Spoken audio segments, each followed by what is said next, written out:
This is my sweet life story. இன்றைக்கி என்ன video பார்க்க போகிறோன்னா, ஆடி செவ்வாய் வந்து பூஜை பண்ணியிருந்தேன். நான் வந்து சிம்பிளாக தான் பூஜை பண்ணியிருந்தேன். அந்த வீடியோ தான் உங்களோட ஷேர் பண்ணிட்டுருக்கேன். பார்த்திங்கன்னா அன்றைக்கி ரவா பாயசம் தான் வச்சுருந்தேன். முந்திரி திராட்சைலாம் வறுத்து போட்டு சூப்பராக வச்சுருந்தேன். இதோட டீட்டெயில் ரெசிபி வேணும் அப்படின்னா கண்டிப்பாக நெக்ஸ்ட் டைம் ஷேர் பண்ணுறேன். பாயசம் வந்து சூப்பராக வந்துருந்துச்சு. நாட்டு சக்கரை போட்டு ரெடி பண்ணியிருந்தேன்.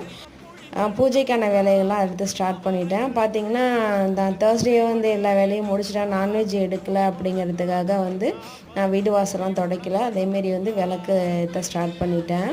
விளக்கு ஏற்றிட்டு பத்தி மட்டும் தான் கொளுத்தி வைப்பேன். சாம்பிராணிலாம் போடல, ஏன்னா ஆத்தா இறந்துருக்காங்கங்கிறதுனால வந்து நான் சாம்பிராணி போடலை. பார்த்திங்கன்னா பத்தி மட்டும் ஏற்றி வச்சுட்டு சாமி கும்பிட ஸ்டார்ட் பண்ணிட்டேன். பார்த்திங்கன்னா பத்தி காட்டிட்டு அப்புறம் வந்து பாயசத்துக்கு நீரில் ஆவிட்டேன். இன்றைக்கி இந்த வீடியோ தான் ஷேர் பண்ணியிருக்கேன். இந்த வீடியோ பிடிச்சா லைக் பண்ணுங்கள், ரொம்ப பிடிச்சா சப்ஸ்கிரைப் பண்ணிங்க. தேங்க்ஸ் ஃபார் வாட்சிங்.